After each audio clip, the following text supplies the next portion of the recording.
Friends, તો ત્રીજું chapter વિદ્યુત પ્રવાહ આપણે પૂરું કર્યું. એના ઘણા બધા પ્રોબ્લેમ પણ આપણે સોલ્વ કર્યા. ટેક્સ્ટ બુકના પ્રોબ્લેમ પણ સોલ્વ થયા. મિત્રો, થોડા એસાઇનમેન્ટો મેં તમને આપવાના છે અને આપેલા હશે. એ પણ તમે સોલ્વ કરશો. જ્યાં ડિફિકલ્ટી દેખાય ત્યાં ઝડપથી એ પૂછી લ્યો.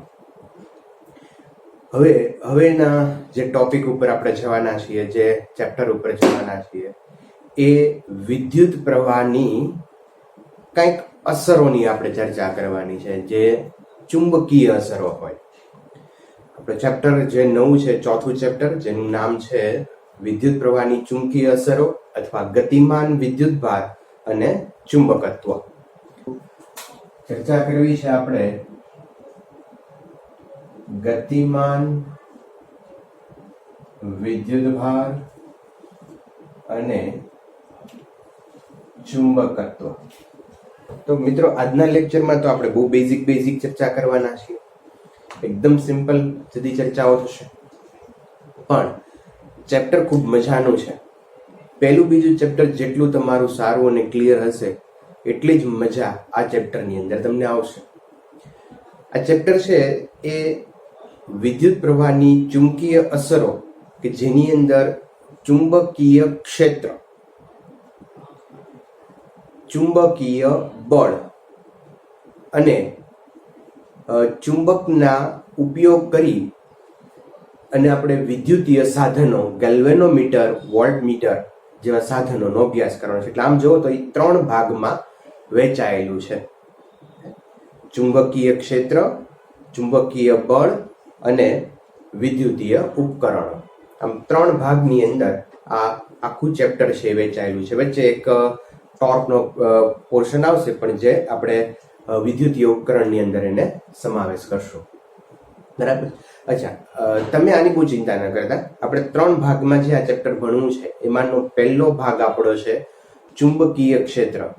ચુંબકીય ક્ષેત્ર જે છે એ જુદી જુદી રીતે કેવી રીતે ઉત્પન્ન થાય, એને કેવી રીતે મેળવવામાં આવે છે, કોઈ જુદા જુદા પદાર્થો માટે ચુંબકીય ક્ષેત્ર કેટલું હોય છે, આ બધી જ ચર્ચાઓ આપણે આ ચુંબકીય ક્ષેત્રની અંદર કરવાના છે.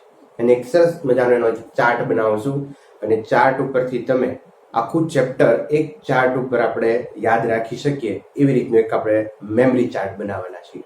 પણ એની સાથે સાથે તમારે કામ કરતા રહેવું પડશે. આ ચાર્ટ તો જ યાદ રહે જો એની ડિટેલ અંદરનું તમને બેઝિક એનું વર્ણન બધું યાદ હોય, તો તમને ચાર્ટ ઝડપથી યાદ રહેશે. માત્ર ચાર્ટ ગોખો અને પછી થિયરી કરવા બેસો, એવું ન કરાય. બરાબર છે? તો ચાલુ કરીએ આપણે ચોથું ચેપ્ટર. નોટ પેન કાઢી લ્યો. નોટ જે કાંઈથી નોંધ કરવામાં આવે એ બધા જ કોન્સેપ્ટ છે એને નોટ કરતા જજો.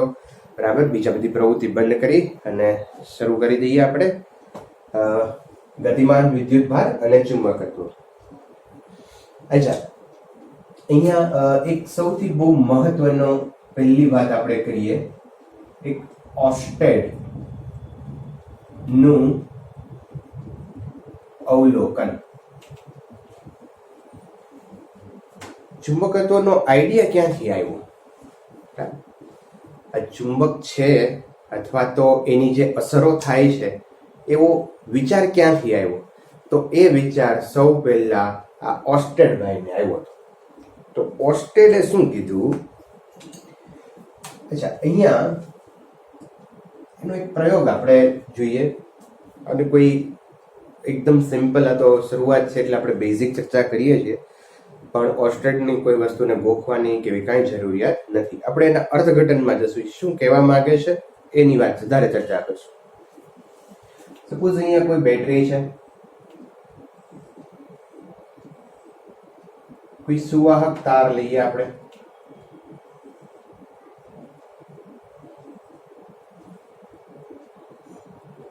સ્વિચ અને બેટરીનો બીજો છેડો આ તાર સાથે જોડેલો છે. હવે આ તાર ઉપર અહીંયા એક ચુંબકીય સોય મૂકેલી છે.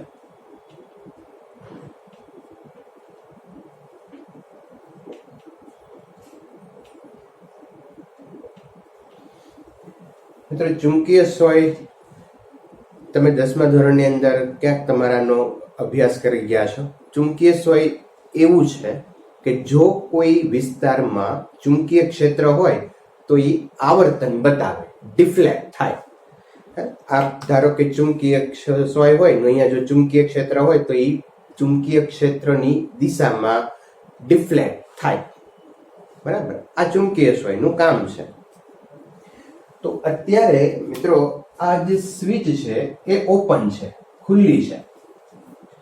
કોઈ પ્રવાહ છે એ અહીંયાથી વહેતો નથી, અને જ્યારે પ્રવાહ નથી વહેતો ત્યારે આ સોય તારને સમાંતર છે. હવે સ્વિચ ઓન કરીએ એટલે અહીંયાથી કરંટ ફ્લો થાય આઈ. જેવો કરંટ અહીંયાથી ફ્લો થાય તો આ જે સોય છે એ ડિફ્લેક્ટ થાય છે અને કંઈક આ રીતે ગોઠવાઈ ગઈ. ડિફ્લેક્ટ થઈ, આમ હતી, આમ ઊભી થઈ ગઈ. બરાબર.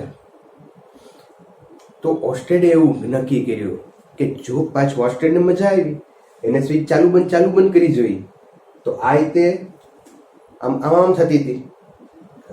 એટલે ઓસ્ટેડે હવે અવલોકન કરી લીધું કે જો અહીંયાથી વિદ્યુત પ્રવાહનું વહન થાય તો ચુંબકીય સોય જો ડિફ્લેક્ટ થતી હોય તો એની આજુબાજુ ચુંબકીય ક્ષેત્ર હોવું જોઈએ. તો આ એક સિમ્પલ અવલોકન ઓર્સ્ટેડનું હતું. તો અહીંયા આપણે થોડાક મુદ્દાઓ નોંધ કરતા જઈએ.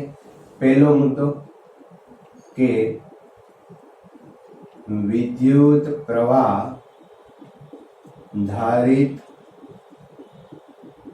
તારની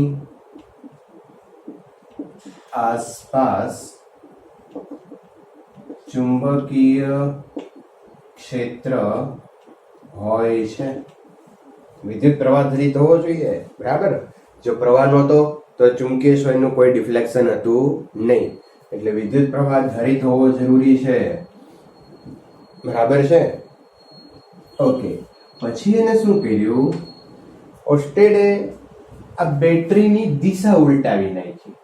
અહીંયા પોઝિટિવ નું નેગેટિવ કરી નાખ્યો ને અહીંયા પોઝિટિવ કરી નાખ્યો, એટલે પ્રવાહની દિશા ઉલટાઈ ગઈ. પ્રવાહની દિશા ઉલટાઈ ગઈ તો આનું જે ડિફ્લેક્શન થતું હતું એ પણ ઉલટાઈ ગયું. એટલે કે એને એવો અર્થઘટન કર્યું કે જો પ્રવાહની દિશા ઉલટાવવામાં આવે તો ચુંબકીય ક્ષેત્ર પણ ઉલટાઈ જાય છે. આ બધા અવલોકનો છે. વિદ્યુત પ્રવાહની દિશા ઉલટાવતા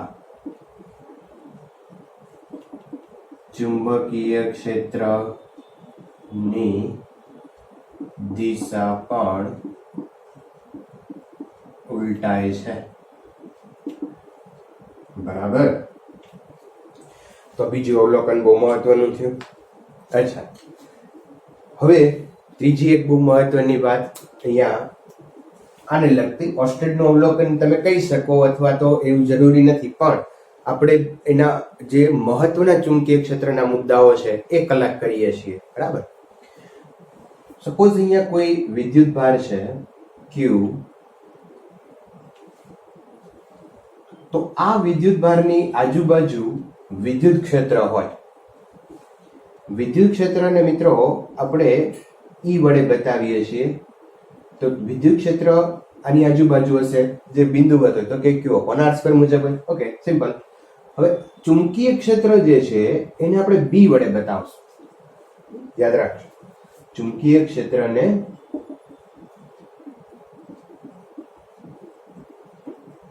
બી વડે બતાવશું. આ ઈ વડે, આ બી વડે. નવો છે, થોડી ધીમે ધીમે પરિચિત થઈ જશો.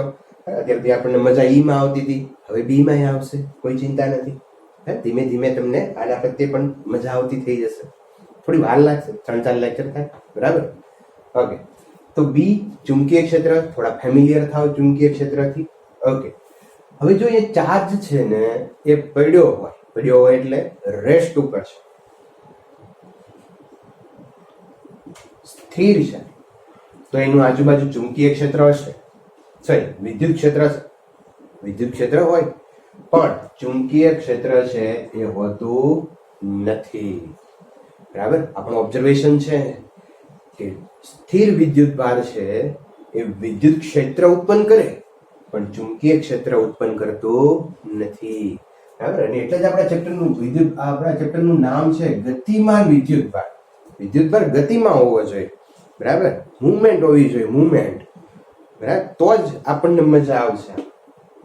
પડ્યા રહે તો કાંઈ એનું કઈ કરવાનું નહીં. બરાબર, બધા પડ્યા રહેતા તો વિદ્યુત ક્ષેત્ર ઉત્પન્ન કરે, ચુંબકીય ક્ષેત્ર ઉત્પન્ન કરતા નથી. અચ્છા, તો મિત્રો આ રેસ્ટ ઉપર છે તો એને ઇલેક્ટ્રિક ફિલ્ડ હશે, ઈ હશે, ઈ પણ બી હશે નહીં. ઓકે, તો આપણે એક મુદ્દો લખી લઈએ. સ્થિર વિદ્યુત ભારને માત્ર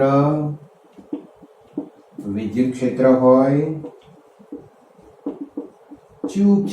ચુંબકીય ક્ષેત્ર હોતું નથી. ઓકે, હવે આ વિદ્યુત ભારને આપણે ગતિ કરાવવા માંડીએ. આ ગતિ કરે, વિદ્યુત ભાર જો ગતિ કરે તો વિદ્યુત ક્ષેત્ર હોય. હા, વિદ્યુત ભાર હોય તો વિદ્યુત ક્ષેત્ર હોય જ. વિદ્યુત ક્ષેત્રનું ઉદ્ગમ જ વિદ્યુત ભાર છે.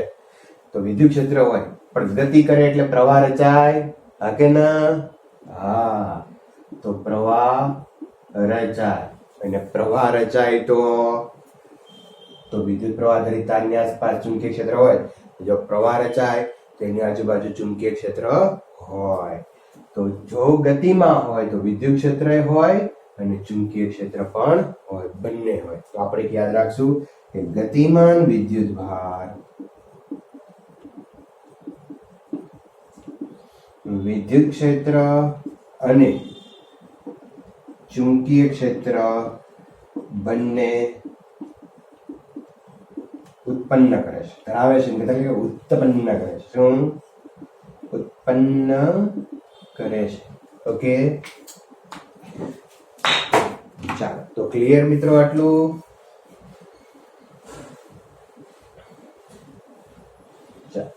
તો અહીંયા ખાલી એટલી જ વસ્તુ મેં ક્લિયર કરી કે વિદ્યુત પ્રવાહ ધરી તાર હોય તો એની આજુબાજુ ચુંબકીય ક્ષેત્ર હોય. તમે ઘરે પણ પ્રયોગ કરી શકો. કોઈ વિદ્યુત પ્રવાહ ધરી તારની આજુબાજુ જો તમે મેગ્નેટિક નીડલ મૂકો, કંપાસ બોક્સ મૂકો તમે, તો એ તમને ડિફ્લેક્શન બતાવશે. ભલે ઉપર વાયર હોય, વાયર કાઢવાનો જ હતા પાછા. બરાબર ને? અચ્છા, તો ગતિમાન વિદ્યુત ભાર ને કારણે ચુંબકીય ક્ષેત્ર ઉત્પન્ન થાય છે. બરાબર, આટલી જ વસ્તુ ક્લિયર થઈ છે. હવે થોડીક આપણે ચુંબકીય ક્ષેત્રની વાત કરી લઈએ. બીજો મુદ્દો આપણો ચુ ક્ષેત્ર, જેને આપણે બતાવશું બી વડે. ચુંબકીય ક્ષેત્ર બી, અને એ પણ સદિશ રાશિ છે. જેમ વિદ્યુત ક્ષેત્ર સદિશ હતી એમ ચુંબકીય ક્ષેત્ર પણ સદિશ રાશિ છે. અચ્છા, સદિશ છે તો ધ્યાન રાખવું પડશે એની દિશાનું. કાંઈ વાંધો નહીં, ધીમે ધીમે આપણે એની દિશા પણ જોઈ લઈશું. Okay, yes. પહેલી વાત, ચુંબકીય ક્ષેત્રનો એકમ, આનો એકમ મજાનો છે, ટેસ્લા. શું? ટેસ્લા. ટેસ્લા નહીં પણ ટેસ્લા. ટેસ્લા નવો છે પણ મજાનો છે. ચુંબકીય ક્ષેત્રનો એકમ ટેસ્લા છે. અચ્છા, બીજો એક એકમ છે વેબર. વેબર છે ફ્લક્સ માટે વપરાય છે, પ્રતિ મીટર સ્ક્વેર. વેબર પ્રતિ મીટર સ્ક્વેર. હજી એક એકમ છે ન્યૂટન પર એમ. ન્યૂટન પર એમ. અચ્છા, એમ એટલે શું? આનંદ મણિયાર? નહીં, ampere metre. Ampere metre, newton per ampere metre. એ પણ એક એનો એકમ છે. ઓકે, કેવી રાશિ છે? સદિશ. હવે આની દિશાની ચર્ચા આપણે પછી કરશું, કારણ કે આ બહુ મોટી માથાકૂટ છે. બરાબર, દિશાની ચર્ચા પછી કરશું. પણ એક વસ્તુ કહી દઉં તમને કે જો ચુંબકીય ક્ષેત્ર, જેમ આપણે વિદ્યુત ક્ષેત્રને દર્શાવવા માટે વિદ્યુત ક્ષેત્ર રેખાઓ લેતા હતા, એમ ચુંબકીય ક્ષેત્રને દર્શાવવું હોય તો ચુંબકીય ક્ષેત્ર રેખાઓ લેવાય. હવે ચુંબકીય ક્ષેત્ર રેખાઓ છે એ જો પુસ્તકના પાનાની અંદર જતી હોય, પુસ્તકના પાનાની અંદર જતી હોય ક્ષેત્ર રેખાઓ, ચુંબકીય ક્ષેત્ર રેખા અંદર જતી હોય તો એના રીતે ડોટ વડે દેખાડાય છે. અને ચુંબકીય ક્ષેત્ર રેખા જો બહાર આવતી હોય તો એને ક્રોસ વડે બતાવાય છે. એમ વિદ્યુત ક્ષેત્ર રેખા માટે આવું કરી શકાય, બરાબર. પણ ત્યારે એટલું ઇમ્પોર્ટન્સ એનું નહોતું. એનું રીઝન આપણે જ્યારે ક્ષેત્ર રેખાની એની દિશાની વાત કરશું ને ત્યારે કરશું. પણ હવે આનું બહુ મહત્વ છે, અંદર જતી અથવા તો બહાર આવતી ક્ષેત્ર રેખા. તો અંદર જતી ક્ષેત્ર રેખાને ડોટ વડે બતાવશું, બહાર આવતી ક્ષેત્ર રેખાને ક્રોસ વડે બતાવશું. અચ્છા, બીજી મહત્વની વાત, અહીંયા ચુંબકીય ક્ષેત્ર રેખાઓની લાક્ષણિકતા આપણે થોડીક ચર્ચા કરી લઈએ, જે તમારે ખરેખર આની પછીના ચેપ્ટરમાં આવે છે, પણ અહીંયા હું થોડીક ચર્ચા એની કરી લઉં, બરાબર. તો એક જે વિદ્યુત ક્ષેત્ર રેખાઓની લાક્ષણિકતા છે ને, એવી જ ચુંબકીય ક્ષેત્ર રેખાઓની લાક્ષણિકતા છે. પણ એક બે ડિફર છે, એક બેમાં ચેન્જ છે.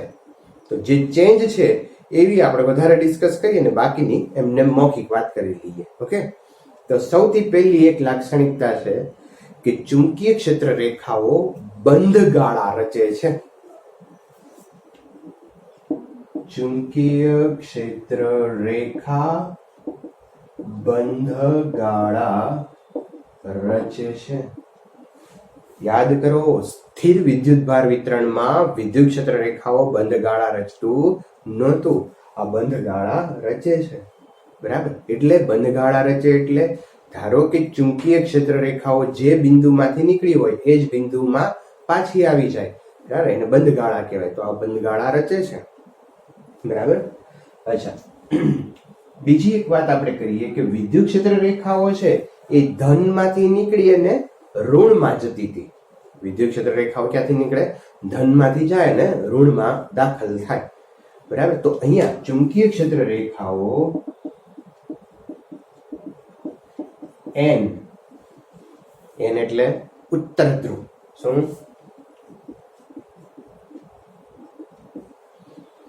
માંથી એસ એટલે દક્ષિણ ધ્રુવ માં જાય. ચુંબકીય ક્ષેત્ર રેખાઓ એન માંથી નીકળે અને એસ માં જાય, પણ બહાર. તમે 8, 9, 10 ની અંદર આવું મેગ્નેટ જેવું કંઈક જોયું હશે, ભણ્યા હશો, બરાબર. અહીંયા એન લખ્યો હોય, અહીંયા એસ લખ્યો હોય. તો ચુંબકીય ક્ષેત્ર રેખાઓ છે એ આમ એન માંથી નીકળે અને એસ માં દાખલ થાય. એન માંથી નીકળે અને એસ માં દાખલ થાય અને અંદર છે ને એસ માંથી એન માં જાય. તો આમ એન માંથી નીકળી હતી એન માં પાછી આવી ગઈ એટલે બંધ ગાળા રચે છે, બરાબર છે. તો એન માંથી નીકળશે ને એસ માં દાખલ થાય, પણ ક્યારે? બહાર. અને અંદર શું થાય? અંદર એસ થી એન તરફ હોય, બરાબર. ઓકે, આની અત્યારે બહુ ચિંતા નથી કરતા. મહત્વની વાત કે વિદ્યુત ક્ષેત્ર રેખા પર કોઈ બિંદુ પાસે દોરેલો સ્પર્શક તે બિંદુ પાસે વિદ્યુત ક્ષેત્ર, ચુંબકીય ક્ષેત્રની, વિદ્યુત ક્ષેત્ર નહીં, વિદ્યુત ક્ષેત્ર નહીં પણ ચુંબકીય ક્ષેત્ર, બરાબર ને, ચુંબકીય ક્ષેત્રની દિશા દર્શાવે છે. સ્પર્શક દિશા દર્શાવે. આની જરૂર પડશે આપણે. ધારો કે આ ચુંબકીય ક્ષેત્ર રેખા છે અને આ બિંદુ પાસે મારે ચુંબકીય ક્ષેત્રની દિશા જોતી હોય તો શું કરવું પડે? અહીંયા સ્પર્શક દોરવો પડે. આ બિંદુ પાસે મારે ચુંબકીય ક્ષેત્ર જોતું હોય તો શું કરવું પડે? યસ, અહીંયા મારે સ્પર્શક દોરવો પડે, બરાબર. તો ચુંબકીય ક્ષેત્ર રેખા પર કોઈ પણ બિંદુ પાસે દોરેલો સ્પર્શક તે બિંદુ પાસે ચુંબકીય ક્ષેત્રની દિશા દર્શાવે છે. બીજું એક મહત્વની વાત કે ચુંબકીય ક્ષેત્ર રેખાઓ બંધ ગાળા રચે છે, આ પણ આપણા માટે ખૂબ અગત્યનું છે. ત્રીજી વસ્તુ આ કે ચુંબકીય ક્ષેત્ર રેખા અંદર જતી હોય તો ડોટ વડે બતાવશું, બહાર આવતી હોય તો ક્રોસ વડે બતાવશું. બરાબર. ચુંબકીય ક્ષેત્ર રેખાઓ એન માંથી નીકળીને એસ માં જાય, પણ ક્યાં? બહાર. અંદર એસ માંથી એન માં જાય. બરાબર. પછીનો મુદ્દો જોઈએ આપણે કે બે ચુંબકીય ક્ષેત્ર રેખાઓ એકબીજાને ક્યારેય છેદતી નથી. બરાબર. તો એની બહુ ચર્ચા નહીં કરું, જે વિદ્યુત ક્ષેત્રમાં છે એ જ વસ્તુ અહીંયા છે.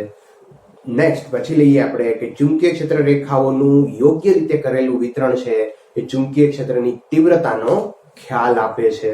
બરાબર. અહીંયા હું આ રીતે તમને બતાવું તો તમને ખ્યાલ આવે કે અહીંયા ચુંબકીય ક્ષેત્ર વધારે પ્રબળ હશે, અહીંયા ઓછું પ્રબળ હશે. બરાબર છે. બહુ સિમ્પલ છે. આમ ચુંબકીય ક્ષેત્ર રેખાઓ ક્યારે હોઈ શકે નહીં, બે ક્ષેત્ર રેખાઓ એકબીજાને છેદે નહીં, યોગ્ય રીતે કરેલું વિતરણ તીવ્રતા બતાવે.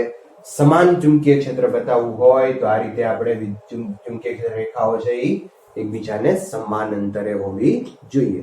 બરાબર. તો આ બધી એની લાક્ષણિકતાઓ છે. થોડીક લાક્ષણિકતાઓ મેં એટલા માટે લીધી, ક્યાંક ક્યાંક આપણે આનો ઉપયોગ કરવાનો આવે.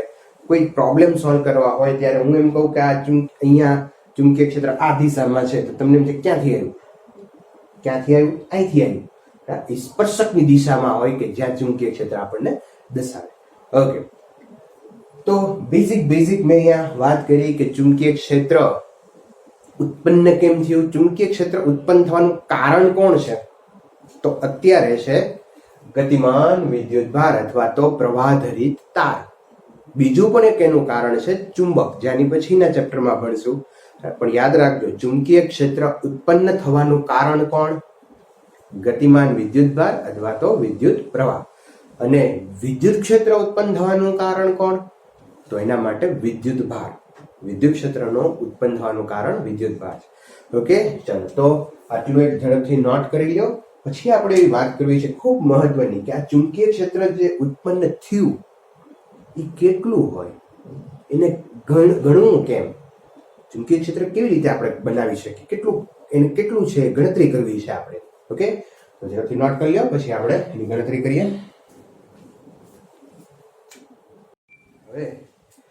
હવે મિત્રો, આ ચુંબકીય ક્ષેત્ર કેટલું છે એ આપણે કેલ્ક્યુલેટ કરવું છે. આપણી ટેક્સ્ટબુક ની અંદર ઓર્સ્ટેડના અવલોકન પછી લોરેન્જ બળ, ચુંબકીય કોઈ તાર હોય પ્રવાહધરી તો એના ઉપર કેટલું બળ લાગે એ મુદ્દો આપેલો છે. પણ થોડા કોન્સેપ્ટ ક્લિયર માટે મિત્રો આપણે પહેલા ચુંબકીય ક્ષેત્રની ચર્ચા કરશું કે ચુંબકીય ક્ષેત્ર કેટલું હોય, એ કેવી રીતે ગણી શકાય, કેટલું ઉત્પન્ન થાય, બરાબર, ક્યાં એની દિશા કઈ હોય, બરાબર, કેવી રીતે મેળવી શકાય. આ બધા ક્વેશ્ચનના પેલા જવાબ આપણે મેળવી લઈએ અને પછી આપણે આ બળ એટલે કે ચુંબકીય બળ ઉપર જશું. તો અત્યારે આપણો પહેલો મુદ્દો જે છે એ ચુંબકીય ક્ષેત્ર કેટલું ઉત્પન્ન થાય છે એ છે. એટલે થોડુંક આપણે ટેક્સ્ટબુકમાં મુદ્દો જે અત્યારે હું લેવાનો છે જ, પણ એ થોડાક આ બળના મુદ્દાઓ પછી છે. તો મિત્રો ખાસ એને સિક્વન્સ જે હું લઉં છું એ પ્રમાણે તમે તૈયાર કરશો તો થોડોક કન્સેપ્ટ ક્લિયર થશે, મજા આવશે, ભણવાની મજા આવશે. ઓકે. ચાલો તો કેટલું ચુંબકીય ક્ષેત્ર ઉત્પન્ન થાય એવું કીધું બાયો અને સાવર્ટ નામના વૈજ્ઞાનિકે. કોણ? બાયો, બે હતા હો ભાઈ, એક ને બાયો સાવર્ટ. સાવર લખે, કોઈ સાવર્ટ લખે, ટ પણ આવે છે, કઈ વાંધો નહીં, નામ મારે આપણે કઈ બહુ મતલબ નથી. અમે બાયો સાવર છે. નો નિયમ, બાયો સાવર્ટ નો નિયમ. અચ્છા, હવે આને ચુંબકીય ક્ષેત્ર કેટલું ઉત્પન્ન થાય એ કીધું. હવે એને શું કર્યું, શું જોજો મિત્રો. અહીંયા એક અનિયમિત ગમે એવો તાર લઈ લો, મજાની વાત ઈ છે. પ્રવાહધરિત લેજો પાછો, કેવો? પ્રવાહ અંદરથી વહેવો જોઈએ, તો બેઝિક શરત થઈ ગઈ. તો પ્રવાહધરિત તાર ની આજુબાજુ ચુંબકીય ક્ષેત્ર કેટલું છે એ બાયો સાવરના નિયમ ઉપરથી જાણી શકાય. પણ બાયો સાવરે આ આખો તાર લઈને ચુંબકીય ક્ષેત્ર કેટલું થાય એ નથી કીધું હોય, એના પર આપણે આખું નથી કહી શકતા ભાઈ. નાનો એવો ખંડ લ્યો તમે, શું કીધું એને કે નાનો એવો પ્રવાહ ખંડ લ્યો, આમાંથી વહેતો પ્રવાહ I અને આ પ્રવાહ નાનો એવો ખંડની લંબાઈ છે ને dl. તો આ idl છે ને એને કહેવાય પ્રવાહ ખંડ. idl પ્રવાહ ખંડ લીધો. હવે આ આઈડીએલ પ્રવાહ ખંડથી અહીંયા એક થીટા એંગલ લે r અંતરે એક બિંદુ લીધું, બિંદુડી લઈ આપણે, બિંદુડી. આ બિંદુ પાસે આ નાના એવા પ્રવાહ ખંડને કારણે ચુંબકીય ક્ષેત્ર કેટલું છે એવું એને પાછું એની ઓબ્ઝર્વેશન કર્યું. એને એવું કીધું કે આઈડીએલ પ્રવાહ ખંડને કારણે r સ્થાન સદિશ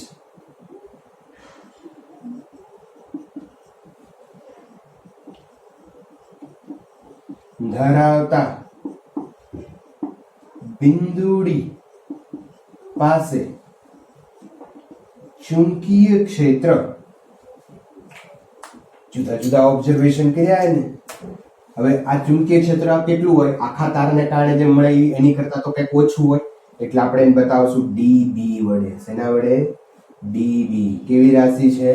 સદિશ. અચ્છા, એને એવું જોયું કે dB જે છે એ પ્રપોઝનલ ટુ આ જે પ્રવાહખંડ તમે મોટો લ્યો તો ચુંબકીય ક્ષેત્ર વધી જતું હતું, તો IDL પ્રવાહખંડના સમપ્રમાણમાં હતું. બીજું, આ એંગલ જેમ મોટો એમ પણ ચુંબકીય ક્ષેત્ર વધતું હતું એવું ઓબ્ઝર્વેશન કર્યું. તો પ્રપોઝનલ ટુ થીટા ઓર અહીંયા ક્રોસ પ્રોડક્ટ ઉપર જશું આપણે, એટલે સાઇન થીટા લ્યો અથવા થીટા લઈ લો, વોટએવર. ઓકે, પછી એને એ પણ જોયું કે r જો તમે અહીંયા વધારો તો આ બિંદુ પાસે ચુંબકીય ક્ષેત્ર ઘટતું હતું. તો પ્રપોઝનલ ટુ 1/r² જોયું એને, r ના વર્ગના વ્યસ્ત પ્રમાણમાં છે. એટલે આ બાયો સાવરના નિયમને મિત્રો વ્યસ્ત વર્ગનો નિયમ પણ કહેવાય. શું કહેવાય? વ્યસ્ત વર્ગનો નિયમ. વ્યસ્ત વર્ગનો નિયમ. જેમ કુલમનો નિયમ વ્યસ્ત વર્ગનો નિયમ છે, એમ બાયો સાવરનો નિયમ પણ વ્યસ્ત વર્ગનો નિયમ છે. પછી એક ગુરુત્વાકર્ષણના સાર્વત્રિક જે નિયમ છે એ પણ વ્યસ્ત વર્ગનો નિયમ છે. બરાબર? તો આ વ્યસ્ત વર્ગનો નિયમ. ઓકે, હવે આ બધા એનું તમે સંયોજન કરો તો બાયો સાવરનો નિયમ બની જાય. આ કરવાની જરૂર નથી. જે નિયમ છે ને એ સૂત્ર છે, સૂત્રના સ્વરૂપમાં જ નિયમ છે. પ્રવાહખંડને કારણે r સ્થાન સદિશ ધરાવતા બિંદુ D પાસે ચુંબકીય ક્ષેત્ર dB બરાબર કરું છું, પ્રપોઝનાલિટી કાઢી નાખો એટલે અચળાંક મૂકશો ને, અચળાંક બહુ મજાનો મૂકું છું અહીંયા, μ0/4π IDL cross r cap upon r². આટલું ચુંબકીય ક્ષેત્ર હોય અહીંયા. હું જાશો નહીં, ચુંબકીય ક્ષેત્ર પહેલા અહીંયા આવું હોય. તો આ પ્રવાહખંડને કારણે આ બિંદુ પાસે ચુંબકીય ક્ષેત્ર કેટલું હોય? μ0/4π IDL cross r cap upon r².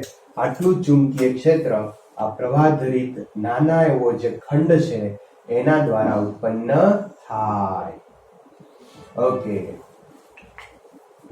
આ સદિશ સ્વરૂપ છે. શું છે? સદિશ સ્વરૂપ. આનું બીજું સ્વરૂપ આમ પણ લખી શકાય મિત્રો, r કેપ એટલે કોઈ પણ સદિશને એના મૂલ્ય વડે ભાગો તો તમને એકમ સદિશ મળે. તો r કેપ ની વેલ્યુ તમે અહીંયા મૂકી દો અને સાથે સાથે આપણે બે બીજું કામ પછી કરીએ. પહેલા આપણે આર કેપની વેલ્યુ મૂકીએ તો TB is equal to μ0/4 I D L cross R upon R cube. જો એક કેપ છે તો ત્યાં એની જગ્યાએ R અને અહીંયા નીચે આ R² છે ને એક R આવશે એટલે R ક્યુબ થઈ જશે. તો જો સદિશની રીતે બતાવો તો R ક્યુબ આવશે, કેપ બતાવો તો સ્ક્વેર આવશે. આવું એક વખત નીટમાં પ્રશ્ન પૂછાઈ ગયો. આવો જ પ્રશ્ન સીધો સિમ્પલ કે પ્રવાહખંડને કારણે R સ્થાન સદિશ ધરાવતા બિંદુ પાસે ચુંબકીય ક્ષેત્ર કેટલું હોય, 4 ઓપ્શન આપ્યા હતા. બરાબર. જો કેપ કરો તો સ્ક્વેર આવે અને સદિશ કરો તો ક્યુબ આવે. આટલું આવું યાદ રાખશું આપણે. બરાબર છે. અચ્છા, હવે આનું થોડું અદિશ્ય સ્વરૂપ આપણે જોઈ લઈએ, પછી આપણે આની અંદરના જે બધા ટર્મ્સ છે એને ઇન્ટ્રોડ્યુસ કરીએ, એની એન્ટ્રી પાડીએ આપણે. બરાબર. પણ ક્રોસ કાઢી નાખો મિત્રો, ક્રોસ કાઢો. 11મું ધોરણ. સદિશ એક વખત આમાં પાછું ક્લિયર કરજો. સદિશ ક્લિયર કરવું ખૂબ જરૂરી છે. બરાબર. ક્રોસ પ્રોડક્ટ એક વખત રીડ કરજો, કારણ કે આની અંદર આપણે દિશા જે છે, મેં તમને વાત કરી ને કે ચુંબકીય ક્ષેત્ર સદિશ રાશિ છે તો એની દિશા પણ આવશે, તો એ પણ આપણે ખૂબ અગત્યનું છે. એટલે ક્રોસ પ્રોડક્ટ એક વખત ભણી લેજો. તો એ ક્રોસ કાઢી નાખીએ. DB is equal to μ0/4 I D L R sin θ ના છેદમાં R ક્યુબ. એક R તમે અહીંથી કેન્સલ કરી શકો. તો મિત્રો આ થઈ ગયું અદિશ સ્વરૂપ. બરાબર. અદિશ સ્વરૂપ. થીટા જે છે એ આઈડિયલ અને R વચ્ચેનો એંગલ છે. આઈડિયલ અને આ R વચ્ચેનો એંગલ છે, થીટા છે. ઓકે, ચાલો હવે થોડાક આના જે ટર્મ્સ છે એની આપણે ચર્ચા કરી લઈએ. બરાબર છે. તો સૌ પ્રથમ લઈએ આપણે μ0. μ0 ને કહેવાય છે શૂન્ય અવકાશની પરમીએબિલિટી. શૂન્ય અવકાશની પરમીએબિલિટી. આવું એક વાર આવી ગયું છે. પરમિટિવિટી આવી હતી આપણે. બરાબર. પરમિટિવિટી આવેલું છે, તો અહીંયા આવ્યું પરમીએબિલિટી. બરાબર. અચ્છા, એની વેલ્યુ જે છે એ 4 pi into 10⁻⁻7 યાદ રાખવાની છે મિત્રો. 4 pi into 10⁻⁻7 અને એનો એકમ વેબર પ્રતિ એમ્પિયર મીટર. વેબર પ્રતિ એમ્પિયર મીટર છે. એ સિવાય પણ એકમો છે જેની ચર્ચા આપણે આગળ ઉપર કરશું. અચ્છા, આ μ0 નું જે કામ છે ને, હવે સમજો. μ0 એટલે શૂન્ય અવકાશથી પરમિએબિલિટી, જે પરમિટિવિટી જેવું જ કામ છે. પરમિટિવિટી જે પરમિશન આપે છે, બે વિદ્યુત ભારોને એકબીજા પ્રત્યે જે ફોર્સ લગાડવાની પરમિશન આપે છે, માધ્યમની જે પારગમ્યતા છે, જેને આપણે એપ્સાઇલોન વડે ડિફાઇન કરેલી, બરાબર, વ્યાખ્યાયિત કરેલી. તો એમ અહીંયા પણ બે કોઈ પોલ હોય, એન ધ્રુવ હોય, એસ ધ્રુવ હોય, બરાબર, ધન ધ્રુવ, જેમ આપણે ધન ધ્રુવ ને ઋણ ધ્રુવ આવતા, એમ અહીંયા ચુંબકીય ધ્રુવમાં એન ધ્રુવ ને એસ ધ્રુવ આવે, તો એની વચ્ચે કેટલો ફોર્સ લાગે એની એક ડિફાઇન કરશે આ μ0, શૂન્યાવકાશની પરમિએબિલિટી, જે પરમિશન આપે કેટલો ફોર્સ લાગશે માધ્યમ પર, જે આધારિત છે. માધ્યમ બદલાય તો ફોર્સ બદલાઈ જાય, તો આ માધ્યમને વ્યાખ્યાયિત કરતી રાશિ છે μ0. બરાબર છે. ઓકે, ચાલો. આઈડિયલ છે, જે આપણે વાત કરી દીધી. પ્રવાહખંડ છે. આર કેપ એટલે આ એકમ સદિશ છે. મિત્રો યાદ કરો કે એકમ સદિશનું કામ શું છે, તો કે એકમ સદિશનું કામ છે દિશા દર્શાવવાનું. તો અહીંયા આ દિશાનો એકમ સદિશ r ની, જે દિશામાં, જે બિંદુ પાસે તમારે ચુંબકીય ક્ષેત્ર ગોતવું છે એની દિશાનો એકમ સદિશ છે, બરાબર. તો અહીંયા આર કેપ એટલે આ દિશા આવી, બરાબર. આઈડીએલ એટલે આ દિશા છે,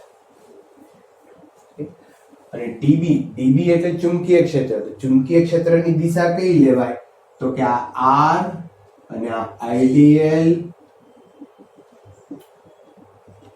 થી બનતું સમતલ ને લંબ, આમ લંબ હોય. અને જમણા હાથના સ્ક્રૂના નિયમ ઉપરથી તમારે બતાવવાનું હોય. જમણા હાથનો સ્ક્રૂનો નિયમ આઈડીએલ ક્રોસ આર છે, એટલે આઈડીએલ થી આર તરફ ફેરવવાનો. આ રીતે આમ ફેરવશો તો આ કઈ દિશા થઈ?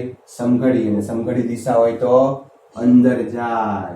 સમઘડી દિશા હોય તો ચુંબકીય ક્ષેત્ર રેખાઓ અંદર જાય. અને અંદર જાય એવું બતાવવું હોય તો તમારે શું અહીંયા બતાવવું પડે? ક્રોસ.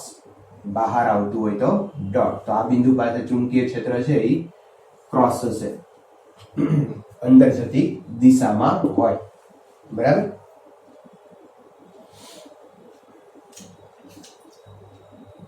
અચ્છા,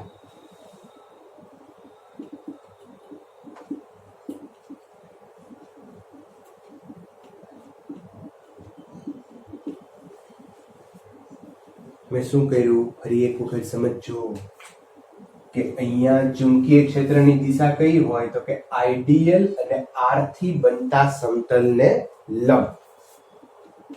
ડીબી ની દિશા આઈડીએલ અને આર થી બનતા સમતલને લંબ જમણા હાથના સ્ક્રૂના નિયમ પરથી, અંદર છે કે બહાર છે આપણે જમણા હાથના સ્ક્રૂના નિયમ પરથી નક્કી કરીએ. તો આ જે છે એ આઈડીએલ છે, આ આર છે, અને એનાથી બનતું સમતલ એટલે આ. અને ફેરવશું આપણે આઈડીએલ ક્રોસ આર છે એટલે આ દિશામાં ફેરવશું તો આ દિશા થઈ આપણી સમઘડી દિશા. અને સમઘડી દિશા હોય તો સ્ક્રૂ ક્યાં જશે? અંદર જશે. અને અંદર જાય તો આપણે એને દેખાડશું ક્રોસ વડે. ઓકે, તો અહીંયા ચુંબકીય ક્ષેત્ર ક્રોસ એટલે કે અંદર જતી દિશામાં હશે. અચ્છા, ચુંબકીય ક્ષેત્રની દિશા નક્કી કરવાની સિમ્પલ મેથડ છે, બરાબર, જેની ચર્ચા આવતા લેક્ચરની અંદર આપણે કરવાના છીએ. અત્યારે તો મેં તમને બેઝિક જે વાત કરી ને એ 11મા ધોરણની અંદર ક્રોસ પ્રોડક્ટ ભણાતા એની રીતે વાત કરી. પણ બહુ સિમ્પલ મેથડથી જમણા હાથના અંગૂઠાના નિયમનો ઉપયોગ કરી અને આપણે ચુંબકીય ક્ષેત્રની દિશાને દર્શાવવાના છીએ. તો નેક્સ્ટ લેક્ચરની અંદર આ ચુંબકીય ક્ષેત્રની દિશા કેવી રીતે નક્કી કરવી એની વિશેષ ચર્ચા કરશું અને ખૂબ જ એના જુદા જુદા એક્ઝામ્પલ પણ આપણે લેશું, બરાબર છે. તો એક વસ્તુ ધ્યાન રાખશું. ઓકે, અને છેલ્લી વાત અહીંયા આપણે કરી દઈએ કે આ જે ચુંબકીય ક્ષેત્ર આપણને મળ્યું છે એ માત્ર આ નાના એવા ખંડને કારણે છે. હવે જો તમારે આખા તારને કારણે ચુંબકીય ક્ષેત્ર જોઈએ તો મિત્રો તમને ખબર છે કે આપણે આનું સંકલન કરવું જોઈએ. તો સંકલન કરી નાખીએ. μ0/4π તમે બહાર લઈ લ્યો. IDL cross R upon R cube. આ રીતે તમે સમગ્ર તાર અહીંયા શું લખી શકો? સમગ્ર તાર. તો સમગ્ર તાર ઉપર આ રીતે તમે સંકલન કરી અને કુલ ચુંબકીય ક્ષેત્ર મેળવી શકો. આનો ઉપયોગ કરી અને આપણે ઘણી બધી જગ્યાએ ચુંબકીય ક્ષેત્ર મેળવવાના છીએ. પણ આજે આપણે આટલી જ વસ્તુ બેઝિક કહીએ છીએ. આ સૂત્ર છે એ તમારે યાદ રાખવાનું છે. એની અંદરના બધા ટર્મ્સ યાદ રાખવાના છે, બરાબર. જે ચુંબકીય ક્ષેત્ર અહીંયા ઉત્પન્ન થાય છે એ કેવી રીતે લીધું છે આપણે? તો કે નાનો એવો ખંડ આર સ્થાન સદિશ ધરાવતા બિંદુ પાસે ચુંબકીય ક્ષેત્ર આટલું હોય. μ0 છે એ શૂન્યાવકાશની પરમિએબિલિટી છે. આઈડીએલ પ્રવાહખંડ છે. આર કેપ છે એ એકમ સદિશ છે. દિશા નક્કી કરવા માટે અત્યારે બેઝિક આપણે એવું શીખ્યા કે આઈડીએલ અને આર થી બનતા સમતલને લંબ જમણા હાથના સ્ક્રૂનો નિયમ. પણ દિશા નક્કી કરવા માટે જમણા હાથના અંગૂઠાના નિયમની આપણે ચર્ચા આવતા લેક્ચરમાં કરશું. તો ત્યાં સુધી આપણે તૈયાર કરી રાખો. Good bye, take care, thank you.